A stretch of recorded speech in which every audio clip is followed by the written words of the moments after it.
कुछ भी नहीं, एक भी चपरासी का भी उसने कोई एग्जाम नहीं पास किया। शिक्षक घटिया शब्दों का इस्तेमाल करेगा। आज उनका बेटा खान सर जो नटवरलाल बना हुआ है पटना में जाके, सोशल मीडिया पर देश का कोई ऐसा हिस्सा नहीं होगा जहाँ पे खान सर सर्च नहीं किए जा रहे हैं, देखे नहीं जा रहे। हर जगह उनको देखा जा रहा है, सवाल पूछा जा रहा है। आज हम खान सर का जो पैतृक गांव है, शहर है आठ पाराने, जो कि यूपी में पड़ता है, वहां पहुंचे हुए हैं। आप उनके चाचा जी हैं जो कि माट साहब भी हैं, पढ़ाते हैं, शिक्षक। ये बताइए, खान सर अपने आप को बिहारी कहते हैं, बिहार की बिहारी गर्व है, सच में वो बिहारी है?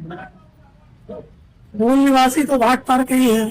हाँ, लेकिन हमारी पुरानी मकान है, उसी मकान में पैदा हुए, तो यहीं से बिहार जाके पटना में उन्होंने कोचिंग सेंटर खोला।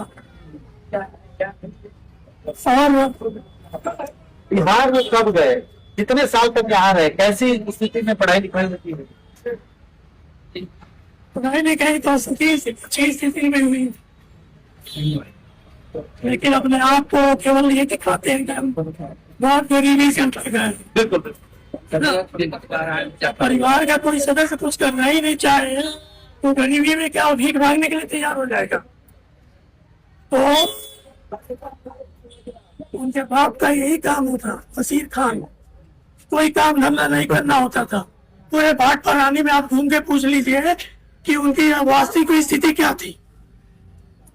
आज उनका बेटा खान सर जो नटवरलाल बना हुआ है पटना में जाके, मैं कड़ी शब्दों कह रहा हूँ, क्या बात है? नटवरलाल है बिहार का नया नटवरलाल। इतना गुस्से में क्यों है, दुख इतना इस बात का है आपको? हमारे खिलाफ जाके सर्च करिएगा। उसने ये भी कहा है कि जब मैं भाट पर आने जाता हूँ तो घर छोड़ के भाग जाता है। वहां पे आपको क्यों उन्होंने ऐसा कहा? हम हमारे लिए कहा उसने। लेकिन आप तो यही रहते हैं, लोग बताते हैं कि आपका यहीं पे। उनके बारे में हमारे बारे में आप पता कर लीजिएगा किस तरह के लोग हैं वो। लेकिन वो तो बहुत बड़े हैं, अंतर्राष्ट्रीय स्तर पे सबसे बड़े टीचर कहे जाते हैं, महान शिक्षक उनको कहा जाता है। शिक्षक नहीं, बिहार के लोगों ने इतना मान दे दिया कि अपने आप को हर काम में उनका इवेंट होता है, हर चाहे प्रायोजित होता है, चाहे कोई पत्रकार भी जाए तो वो भी पैसे दे के बुलाए जाते हैं। वो चाहते हैं कि मीडिया में सिर्फ हम भी रहे हर जगह। एक ये सवाल है कि आप भी शिक्षक हैं, मैं भी शिक्षक रहा हूं, तो वो जिस ढंग से पढ़ाते हैं, शब्दावली थोड़ी सी गड़बड़ होती है, गाली गलौज भी कई बार कर देते हैं, तो क्या शिक्षक हुआ कि इससे दिक्कत हो रही है पढ़ाने में? शिक्षक नहीं हो रही है, इसका मतलब ये है कि घटिया शिक्षक घटिया शब्दों का इस्तेमाल करेगा। पढ़ा लिखा व्यक्ति जो होगा वो अच्छे शब्दों का चयन करेगा, बच्चों को बताएगा क्या हम किसी IAS के लिए तैयार ही कर रहे हैं, उसी शब्दों का जाके वो इंटरव्यू देगा और बोलेगा, उसी तरह उदाहरण प्रस्तुत करेगा। वो UPSC की तैयारी करवा रहे हैं छात्रों को, तो आप कैसे कह सकते हैं कि वो पढ़े लिखने जा रहे हैं? तो शब्दों के चयन से आप पता कर सकते हैं तो व्यक्ति कितना पढ़ा लिखा हुआ है।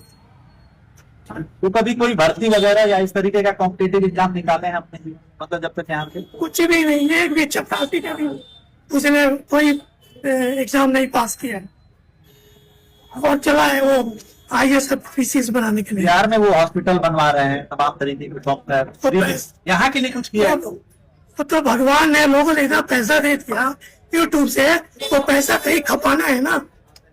आप सर्च करिए भाट परानी में, अरबों रुपए का जमीन और 10-20 मकान बना के रखा हुआ है। इसकी जांच होनी चाहिए।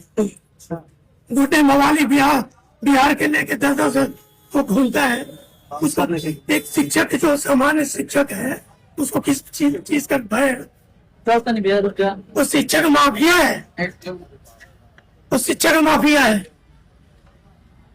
तो ये जो खान सर है, बड़े वाले खान सर, हाँ भाई, जो विश्व के स्तर पे बड़ा नाम कर रहे हैं, महान शिक्षक कहला रहे हैं, पटना वाले खान सर, उनके चाचा जी थे और उनको पाल पोस के बड़ा किया, परिवार में रखा, उस काबिल बनाया कि वो खान सर बन पाए। लेकिन आज खान सर वो शर्म आती है ये कहने में कि हम भाट पाल, हम देवरिया के, हमारा धर्म कोई भी हो, जाति कोई भी हो, लेकिन जिस जगह पे हमारा जन्म हुआ कम से कम उसको हमें जरूर याद रखना चाहिए। कुछ करे या ना करे अलग बात, लेकिन याद जरूर रखिए